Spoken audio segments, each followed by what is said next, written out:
Have you ever caught yourself saying, "It's fine, don't worry about it," when it's very much not fine, and you're absolutely worried about it, like you're smiling on the outside, but inside your brain is running a 47-tab browser of resentment, guilt, and why am I like this? Maybe it's your friend who only calls when they need a favor.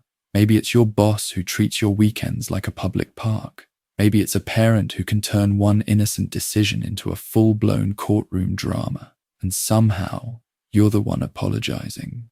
Again, you walk away thinking, I'm trying so hard to be a good person, so why does life feel so exhausting? Here's the uncomfortable psychological reality. Being nice isn't always kindness.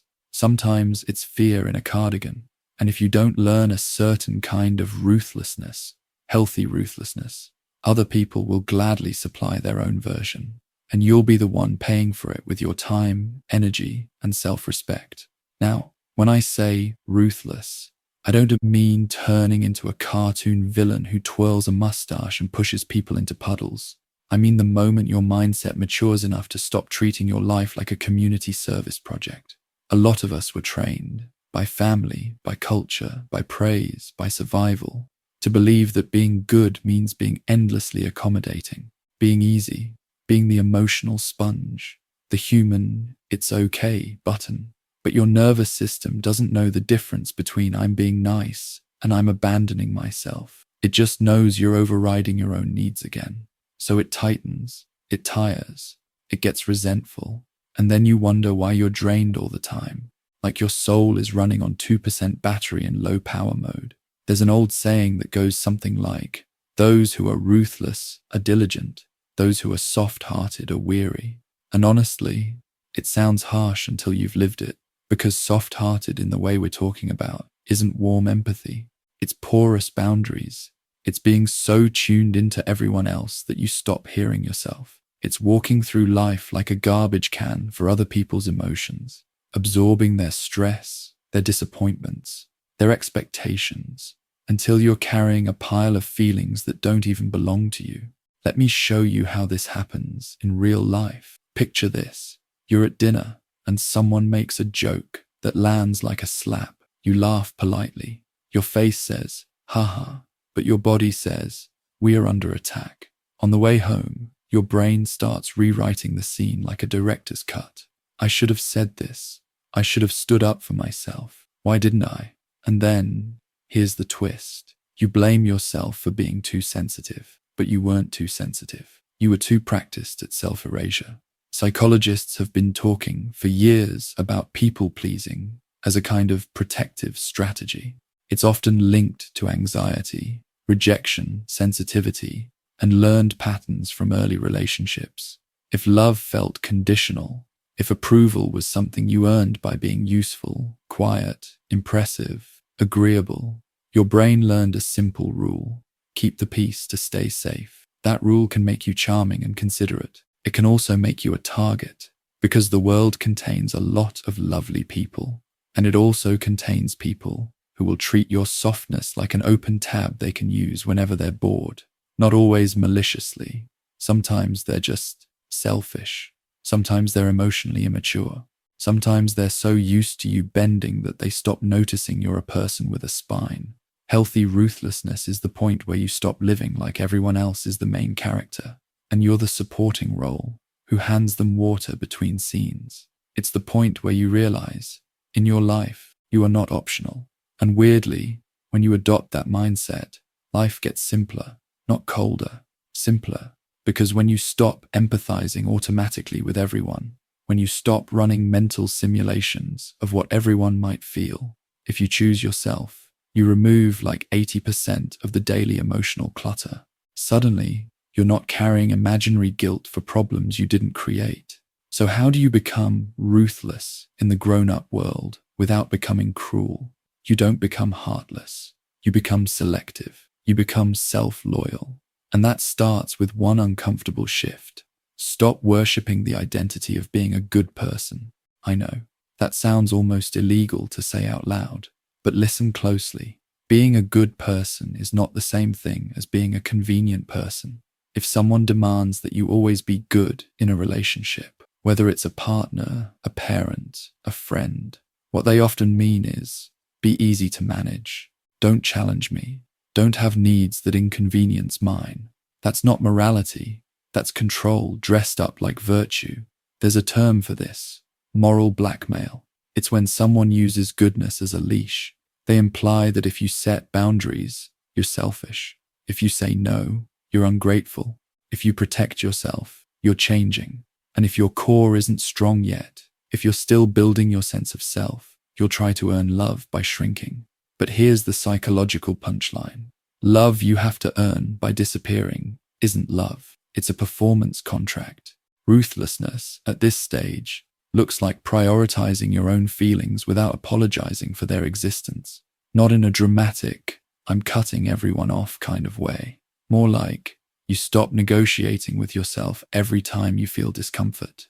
You stop treating your needs like a suggestion box.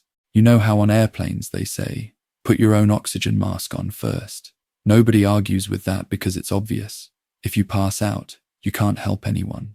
Boundaries are your emotional oxygen mask. They're not selfishness. They're survival. They're self-respect in practical form. And once you start doing that, you move into the second shift, filtering. This is the part where people get confused because they think being ruthless means having no feelings.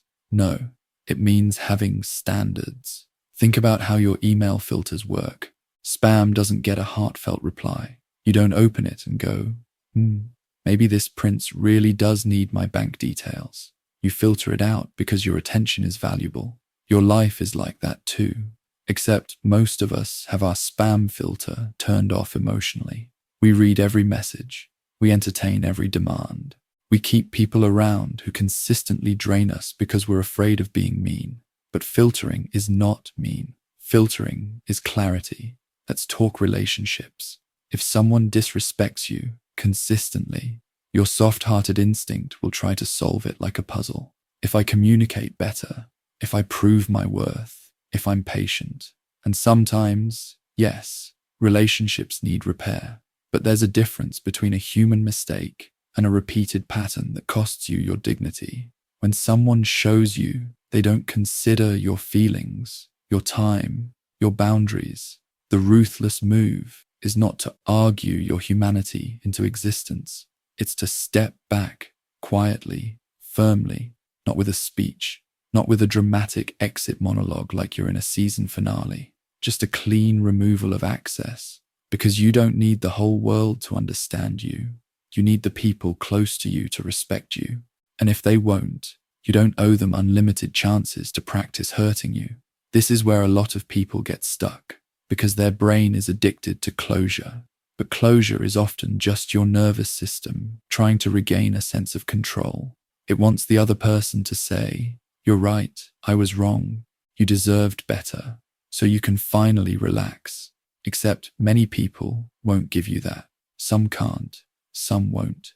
And if you wait for their validation to leave, you'll stay in pain far longer than necessary. Filtering means you choose peace over explanation. You choose your future over their opinion. And then comes the third shift, the big one, the one that turns ruthlessness into real freedom. You stop being afraid of loss. Because let's be honest, the reason most people can't be ruthless is not because they're too kind. It's because they're terrified. They're afraid of losing approval, afraid of being misunderstood, afraid of being disliked, afraid that if they stop bending, they'll break the relationship. And then what? Your brain is wired to fear loss more than it celebrates gain. There's research in behavioral economics and psychology, loss aversion, that shows we experience losses as more painful than equivalent gains feel good. So your mind clings, it bargains, it tolerates. It chooses familiar discomfort over unfamiliar freedom. But adulthood eventually teaches a brutal truth. Everything can change at any time. People can leave. Feelings can shift. Roles can reverse. Plans can collapse. The only person who is guaranteed to be with you for your whole life is you. So the ruthless mindset isn't, I don't need anyone. It's, I won't betray myself to keep anyone. And paradoxically, the less afraid you are of losing something, the more powerful you become. Your energy returns, your posture changes, your voice steadies, because so much of your exhaustion was coming from fear. Fear of conflict, fear of abandonment, fear of disappointing people. A person's energy, in a very real psychological sense, comes from taming fear. When you stop treating rejection like a death sentence, your nervous system unclenches. When you stop treating other people's opinions like a report card on your worth, you start moving with a kind of calm authority. And that's when your life path starts smoothing out.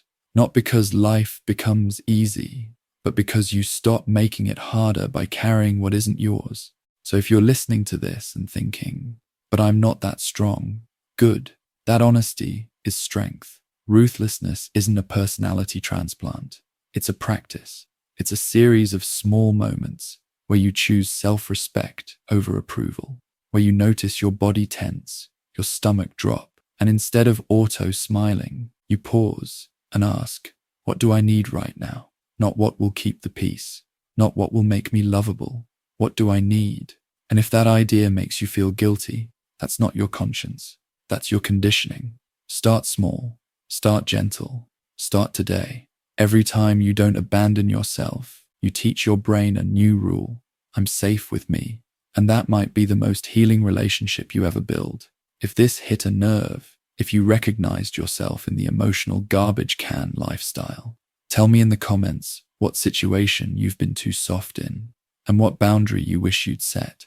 And if you want more psychology-backed explanations that feel like a conversation with your future self, stick around, subscribe, and let's keep building the kind of mind that doesn't just survive life, but actually lives it.